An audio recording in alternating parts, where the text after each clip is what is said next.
Okay. All right. Wonderful. Welcome, everybody. Thank you so much for being here.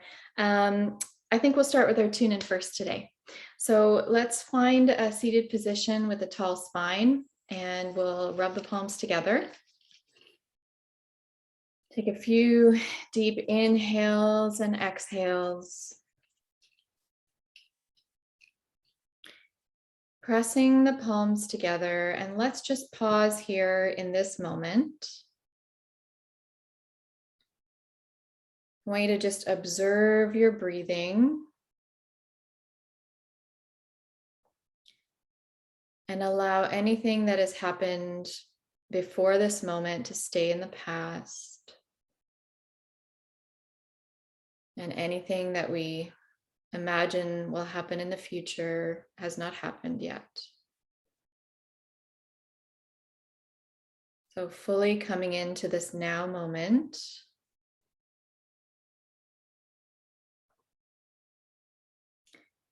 And bringing your awareness to your heart center,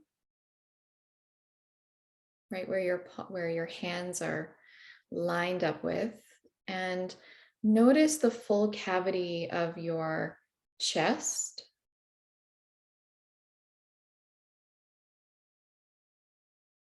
And imagine there's beautiful white light in the center of it.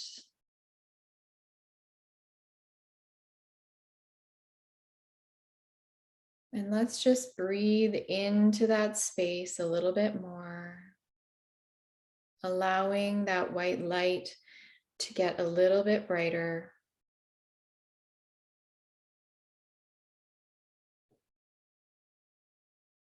And then for those of you who are present today, I want you to just imagine that you can sense the other heart centers of those who have shown up today.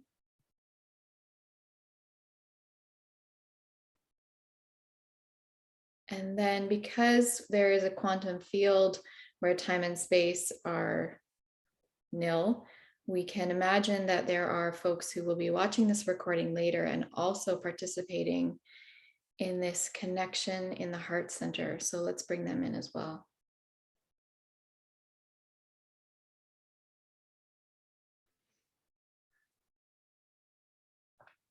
So now that we're a little bit more connected with each other, let's do our tune-in, which connects us more deeply to our own soul, our higher self, and also to the teachers that have come before us. So let's take an inhale to begin. Om Namo Gurudev Namo.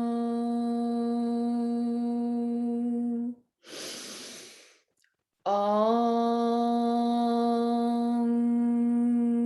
Namo Gurudev Namo. Om Namo Gurudev Namo. Inhale deeply. Hold the breath. Press the palms together. Squeeze the lower part of the body. Focus in at the third eye.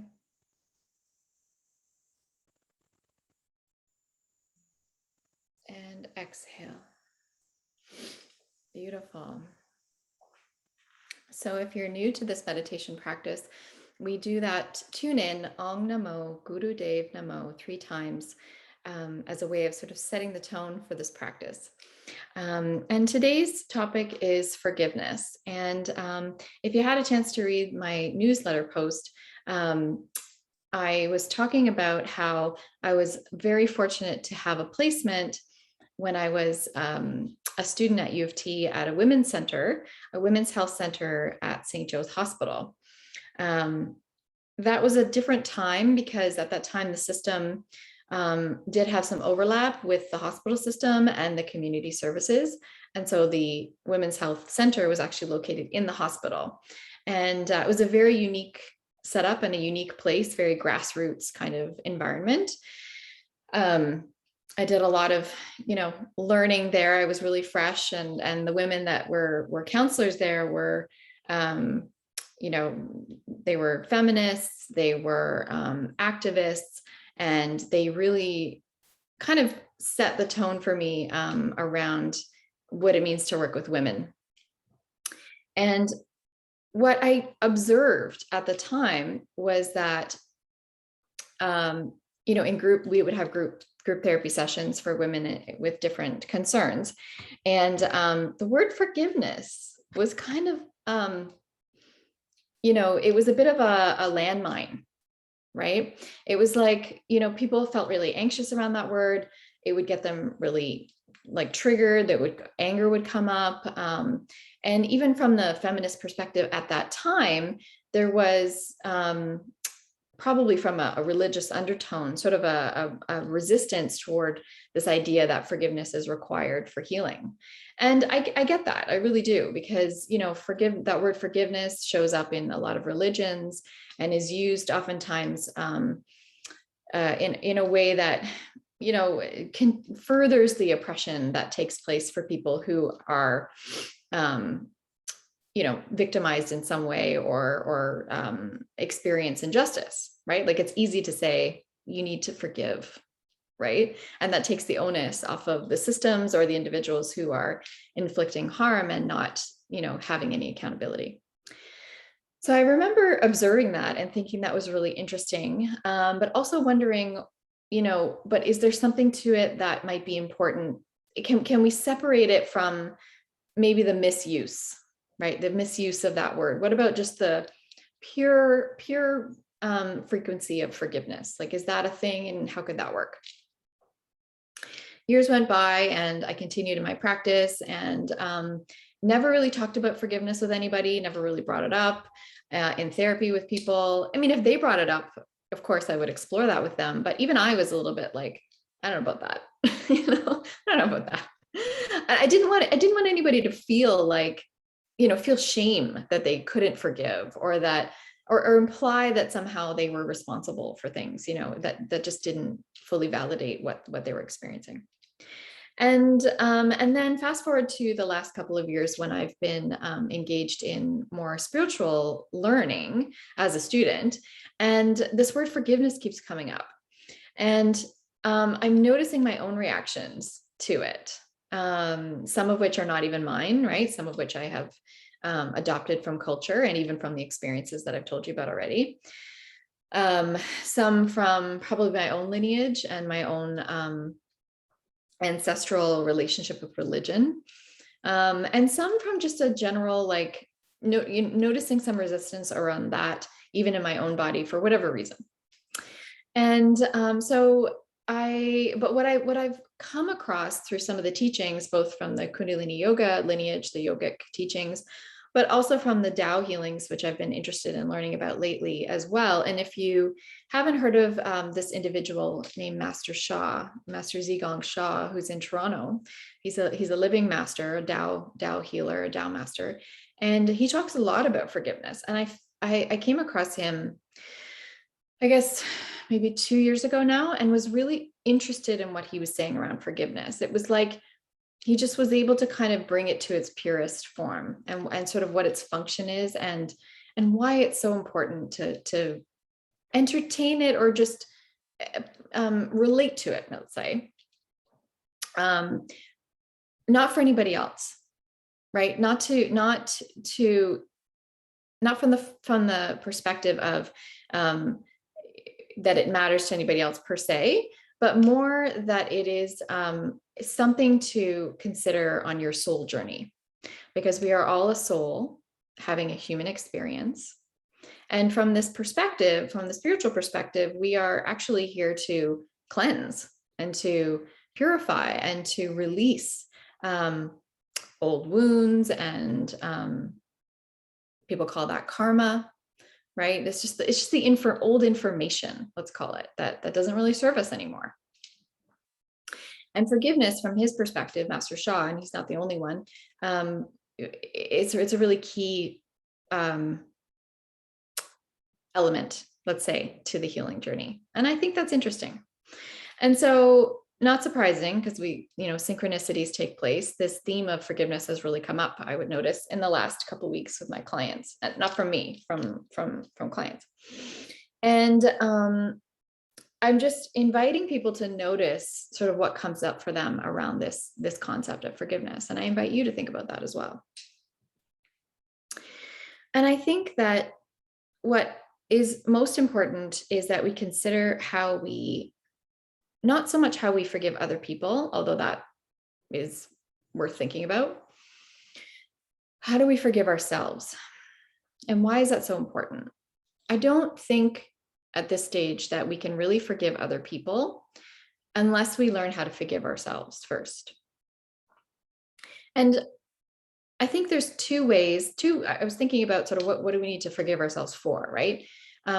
And there's sort of two things that came to me that I thought would be important to mention. One is that we all, I think, have unrealistic expectations of ourselves. And I think this oftentimes is a result of many factors, but one in particular is childhood trauma, of which we all have, right? Because our environment is not always sufficient to meet all the needs that we have as children. And when our environment cannot meet our needs, we see that as a flaw in us. It's part of the development of the ego developmentally during childhood. So rather than my parent, let's say, for example, is loving, but is limited in the way that they can emotionally show up for me, right? That would be not about me, it's about them. A child doesn't have that perspective or that power even to kind of have that perspective. So instead it's that my parent is, let's say they're distracted with their work or something. Well, then my needs don't matter, right? That's the way that the mind makes sense of the limitations in our environment. And oftentimes out of that comes these very unrealistic expectations of self that help us to cope with that, right? Well, if I don't, like, people pleasing, for example, is one way that we can cope with that. Or that's the main one that comes to my mind. I'm sure you can think of others, where we sort of compensate, right, for this lack that we're experiencing.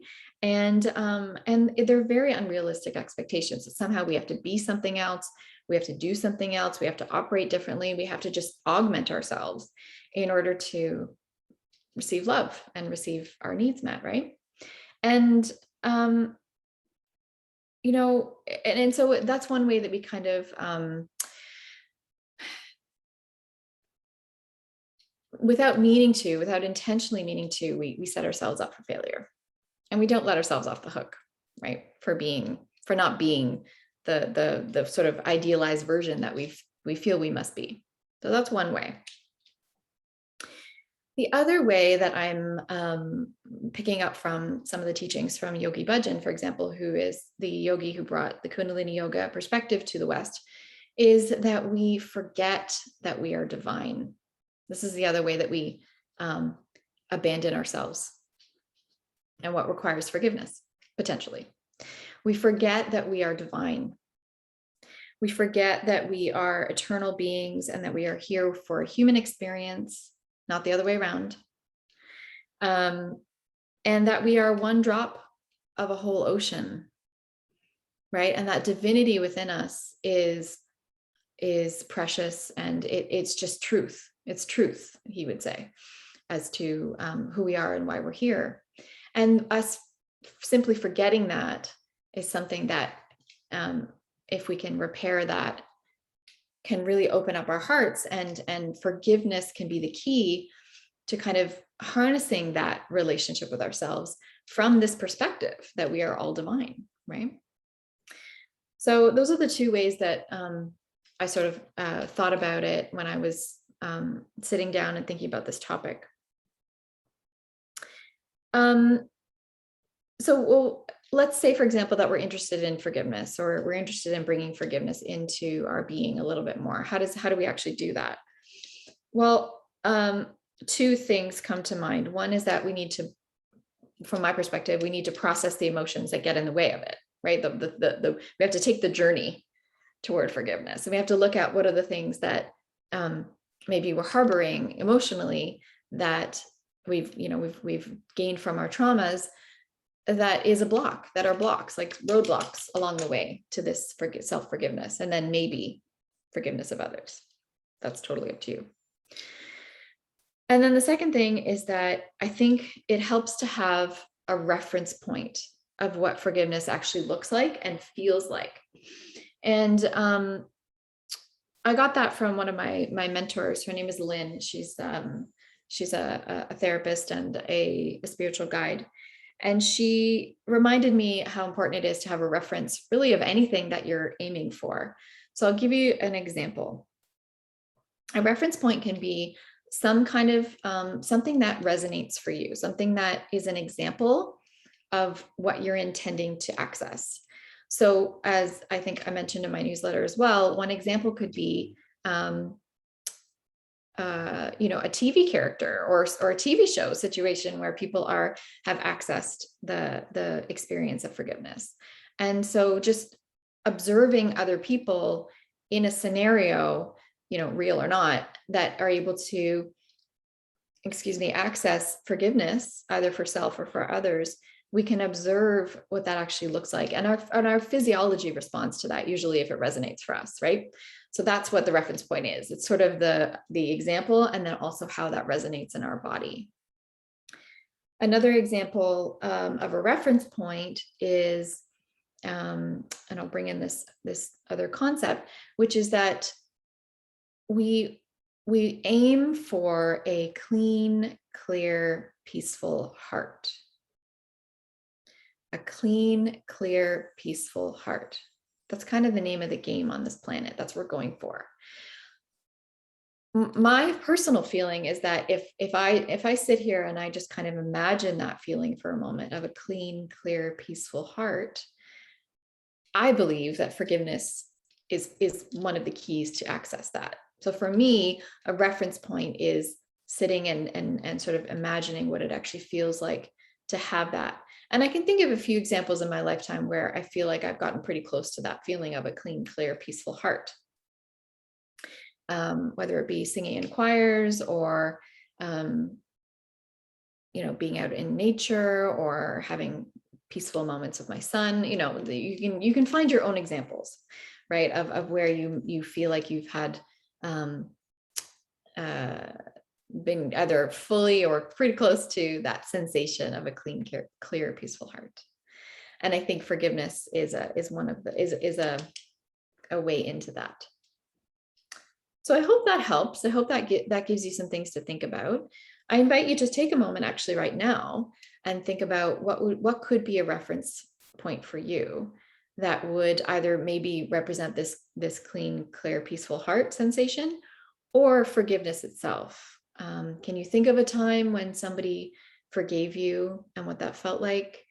Or can you think of an example that you've witnessed of forgiveness? Or maybe you have a an angel, or maybe you're connected with Christ, or some spiritual figure that resonates for you, that represents forgiveness. So there's many ways to access a reference point for this. So I'll leave that to you to think about.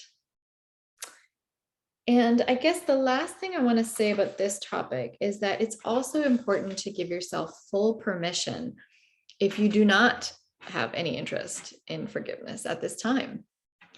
That's just information, right? It's all a path. It's all a journey. And so if you notice that word brings up maybe negative feelings for you or resistance, that is exactly where you need to be. And that is a-okay. And so your job is to simply notice that resistance or whatever that thing is that's coming up for you. and just be with it. You know, that's one of the stones on your path that you need to turn over and just observe without judgment. So wherever you are is exactly where you're supposed to be on the journey.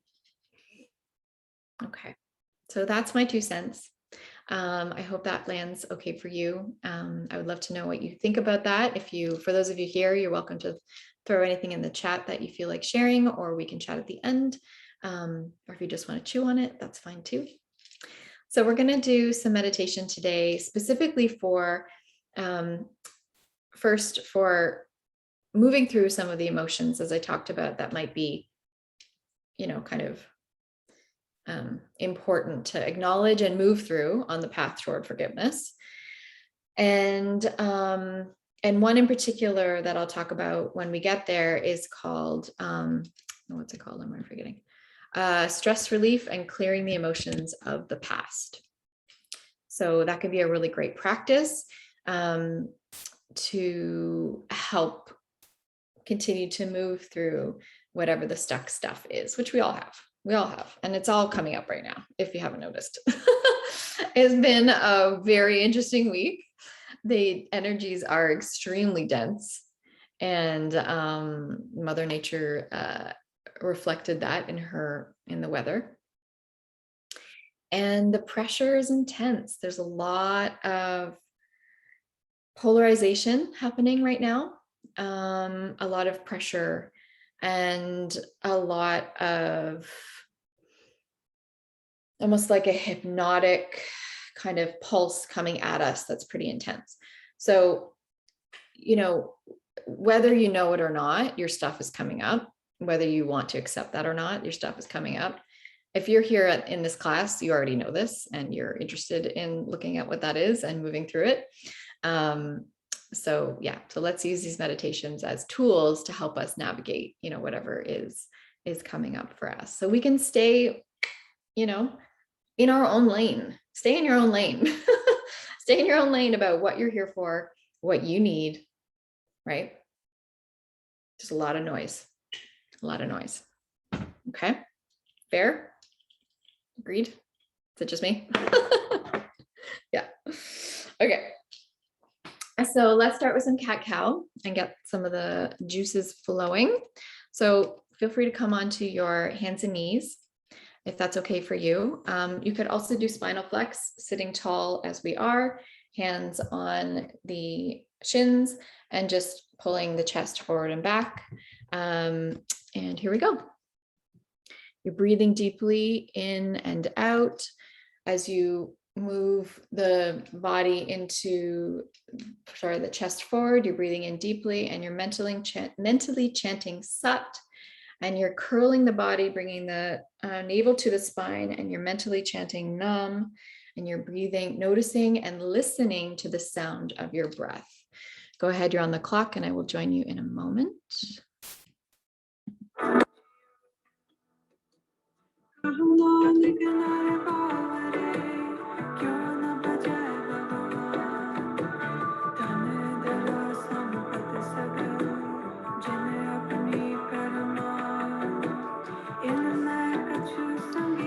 Really enjoying this movement of the spine. We're waking up the spine, we're waking up the spinal fluid, we're waking up the organs and the circulatory system. We are moving oxygen through the body.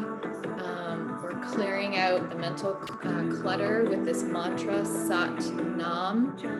And just explore what this feels like to you in your spine. You can go slowly or you can move more quickly. And I encourage you to experiment with that. Just try to see how you can maybe push yourself a tiny bit to experience something a little bit more. Notice your edges, as they say. And breathing deeply, Sat Nam.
second. So try to deepen your breath a little bit more.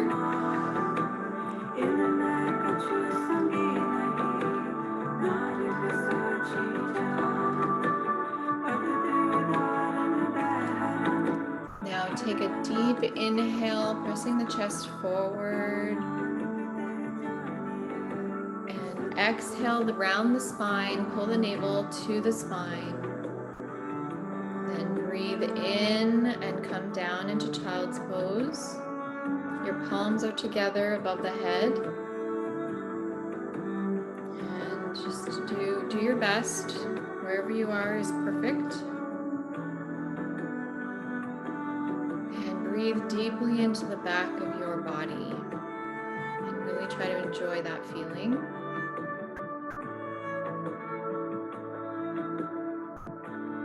And if you'd like to, you can send an intention down into Mother Earth, focusing on your forehead.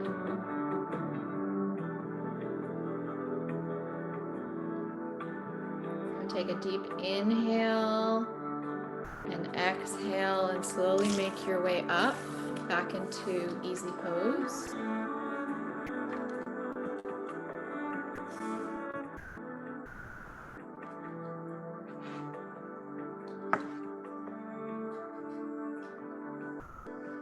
And we're going to do the addiction meditation, which many of you know already. It's an excellent meditation to interrupt the habitual thought patterns that we all have that lead to behavioral habits that we may not appreciate. So whether it's an addiction and like a sort of formal addiction, if you will, with substances of some kind, including food, or whether it's just simply the mental repetition of how we normally think that doesn't serve us, this will interrupt that pattern, and it only takes 3 minutes. So if this is like, if you choose or wonder if there's something you could do every day just to create a change in your daily life, then this is a really great one to choose. And you can even work up to the 3 minutes, because I know at the beginning it can feel like a lot, but you can do it. You can do it. I know you can. So we're going to make our hands into this mudra where our fingers come into the pads of our palms and our thumbs are going to stick out. And we're going to press them gently into the temples. We're going to close the eyes, sitting nice and tall, chest forward, chin in, shoulders relaxed. We're going to breathe deeply, and we're going to mentally chant sa, ta, na, ma. And with every chant, our jaw is together, it's closed, and we're gently pulsing the back molars together, not anything too hard, okay? Just like a gentle pulse. You should feel something under your temples. So here we go. And I want you to make the sa, ta, na, ma mantra. I want you to imagine that the vibration is sort of coming in the top of your head and then being projected out the front of your forehead. And the vibration of the sa, ta, na, ma, allow it to really fill your mind. Let it be the loudest thing in your mind. Okay, so breathing slow and deep. Eyes are closed. Just do your best.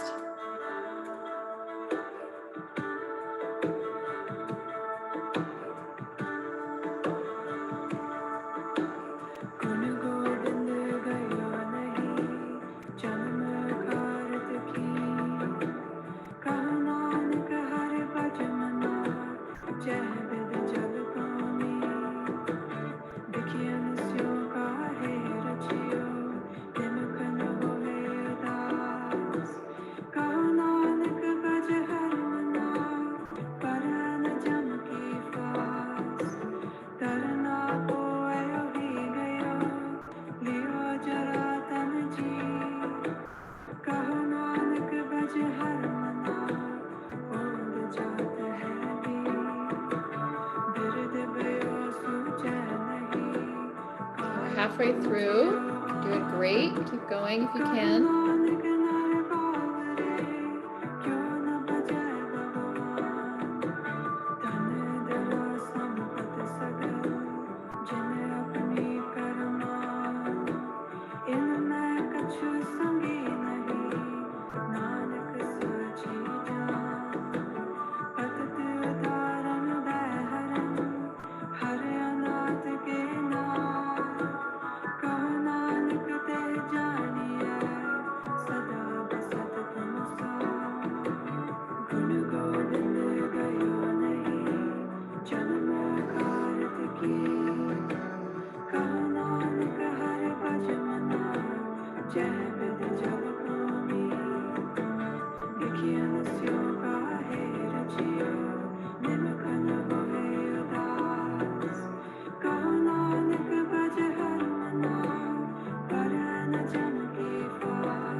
deep inhale.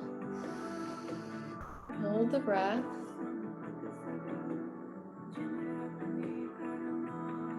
Exhale, relax the arms down, stay in the condition. Notice how you're feeling.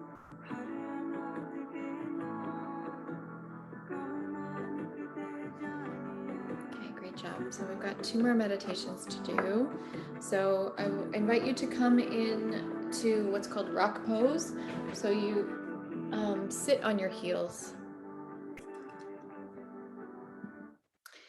And we're going to do fists of anger, which is a really important one to move energy. And sorry, I'm just going to try to find a good track for us. Give me 1 second.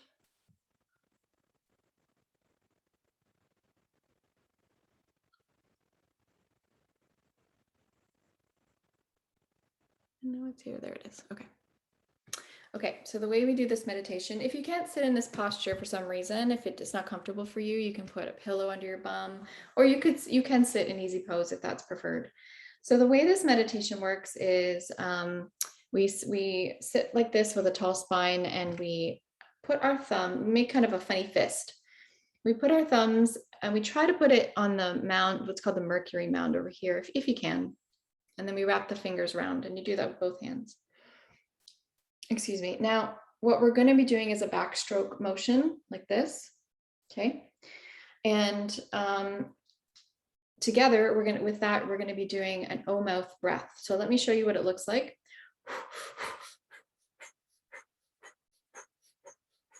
Okay. So you're pulsing your diaphragm. Okay. And you don't want to do it to the point of exhaustion. You want to find a rhythm. It should be something that in theory you could do for a long time. But of course, take breaks, especially if you're new at this, because you might feel a bit lightheaded. So just take a break, and you could even just move the arms for a bit and do long, deep breathing. But what we're working up to is doing this O mouth breath. It's like a breath of fire, sort of. And while we do this, we are actually allowing ourselves to think of something that bothers us. So I suggest finding something that's maybe like a 6 out of 10 in terms of disturbance. Don't start with something 10 out of 10. Just because in this environment, I want everybody to feel safe and within their window of tolerance. But it's great practice to begin to notice how you can flush out emotions and how you can allow yourself to actually be with those emotions, as you're doing this meditation. It almost creates a container in which you can move that energy. If you don't have anything that's bothering you right now, dig a little deeper, because it's going to be something in there. So I challenge you to do your best to just let the energy move as best you can. Okay, so here we go.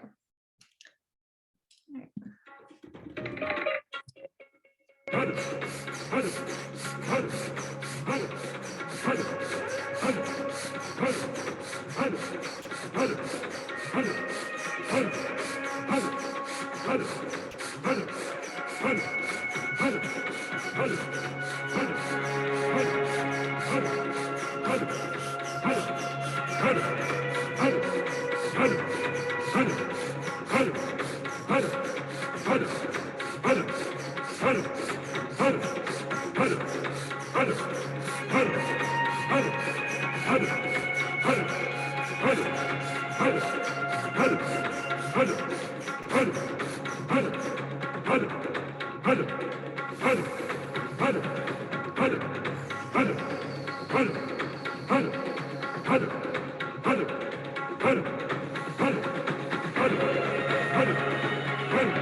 1 minute left.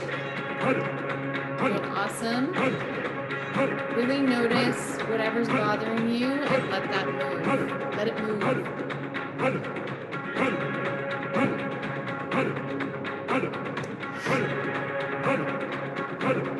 We're clearing out all the muck here.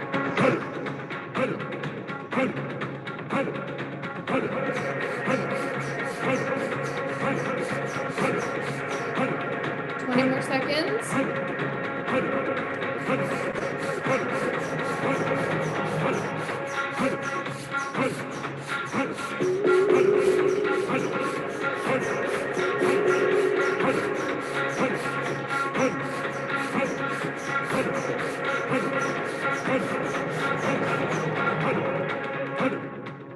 Okay, now interlace the fingers, pull them up against your, up against your head. Take a nice deep inhale.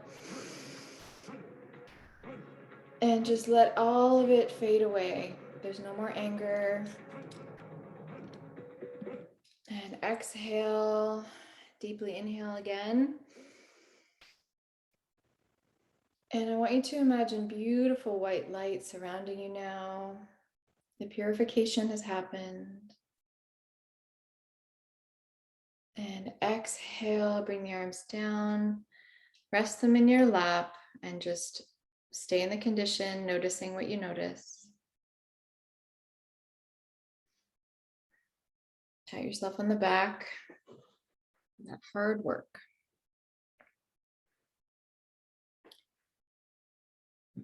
Now take your time coming back into easy pose if you're not there.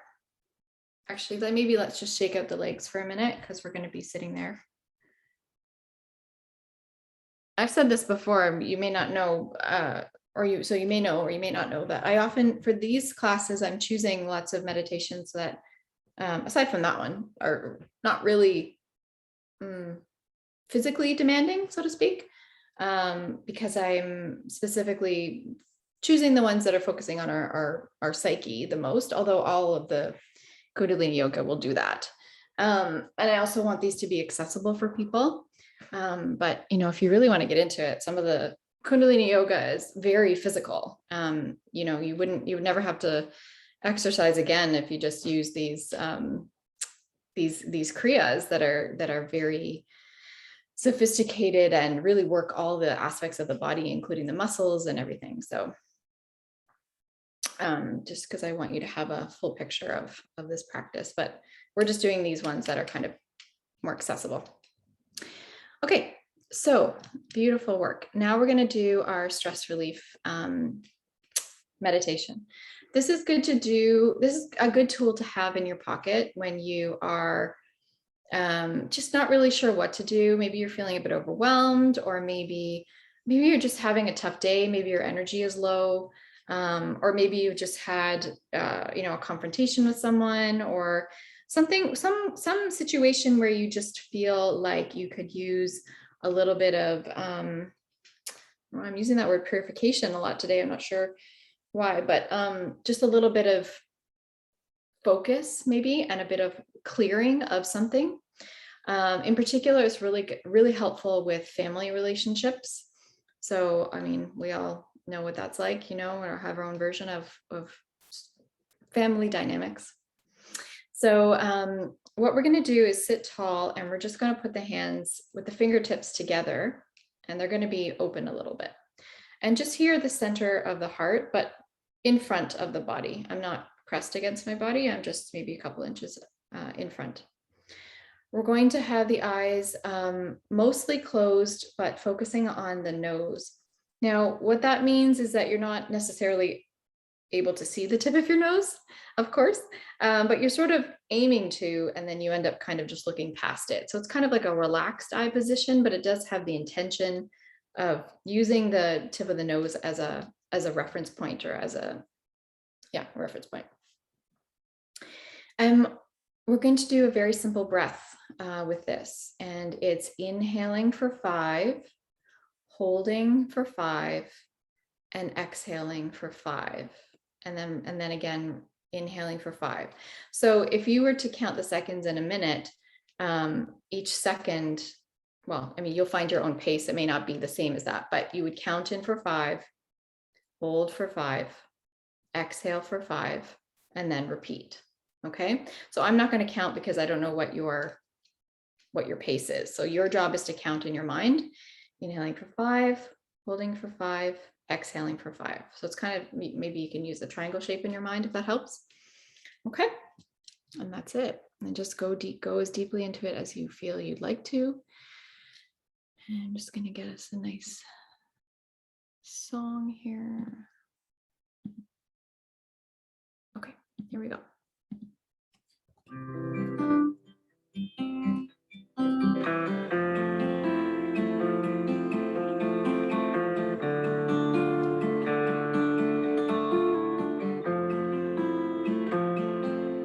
Hare Hare Guru. Hare Hare Guru. Hare Hare Guru. Hare Hare Guru. Hare Hare Guru. Hare Hare Guru. Try to do your breathing as slowly as you feel you can. It's a nice slow breath. Hare Hare Guru.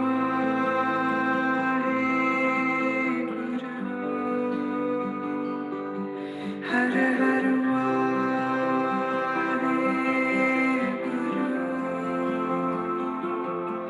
Hare Hare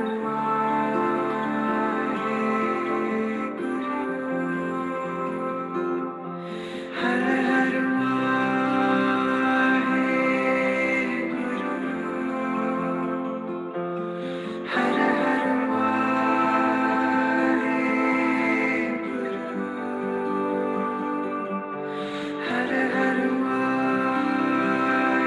Hare Hare Hare Hare Hare Hare Hare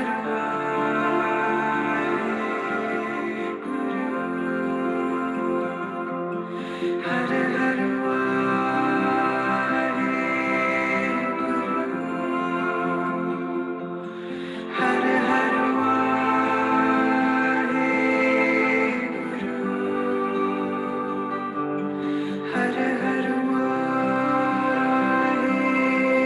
Guru. Hare Hare Hare Hare Hare Hare Hare Hare Hare Hare Hare Hare Hare Hare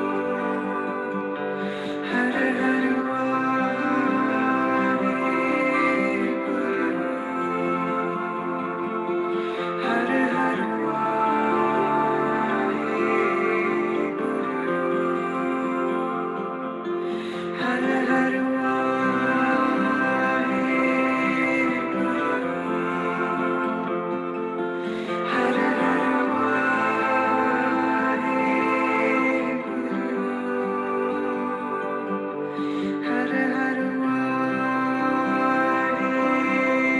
Guru. Hare Hare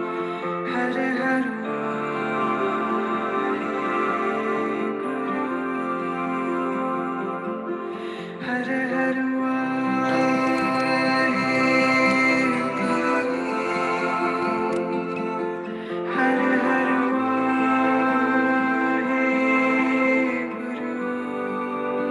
Hare Hare Hare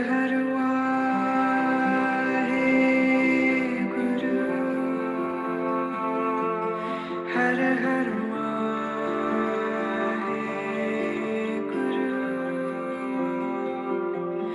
Hare Hare Guru.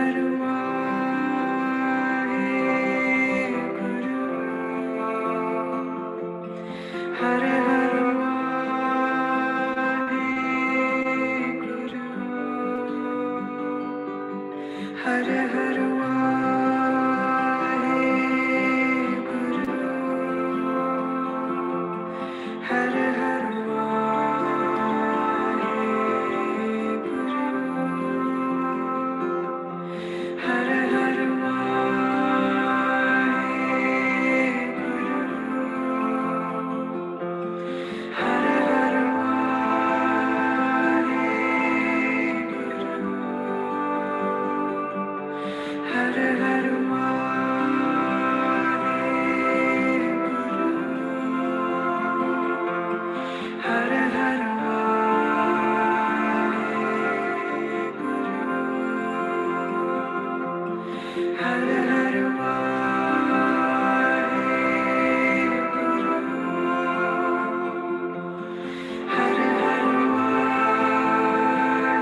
And exhale.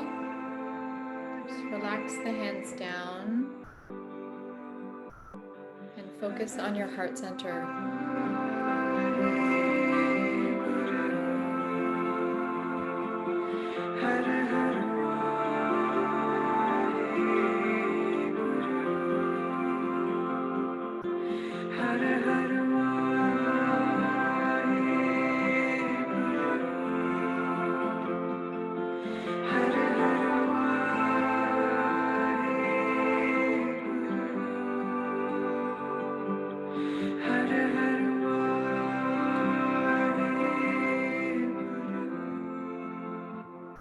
And take an inhale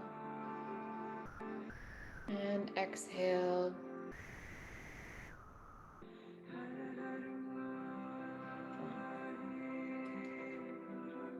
Okay, wonderful. Well done, everybody. So we're going to end with the Longtime Sun prayer, and you can listen to it or you can sing along if you'd like to. We sing it 3 times. The first one is dedicated to somebody we know and love who might need a prayer. The first time, the second time is dedicated to somebody a stranger, just sending it out to anyone who may need it. And God knows a lot of people need this right now. And the third one is sending it to your own soul, your own self. Okay.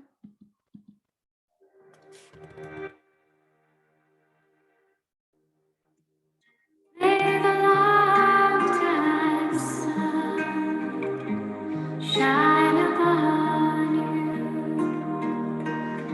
All love surround you,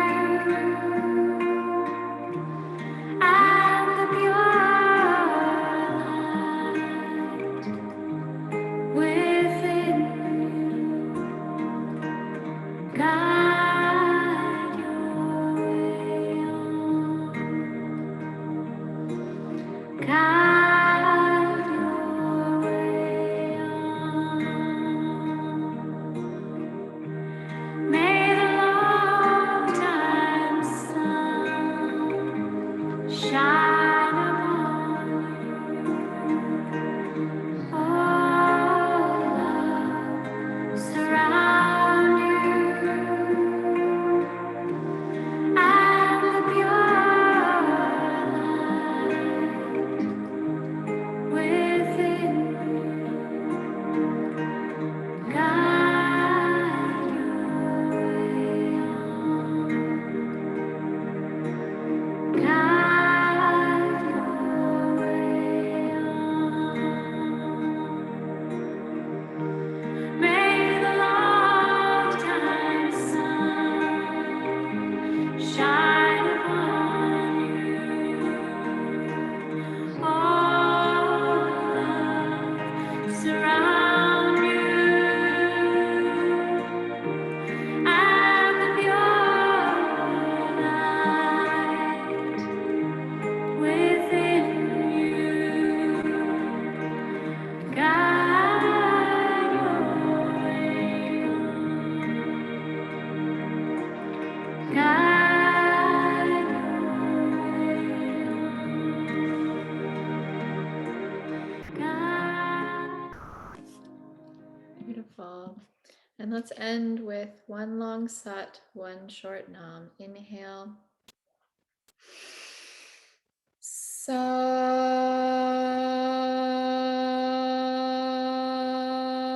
Nam.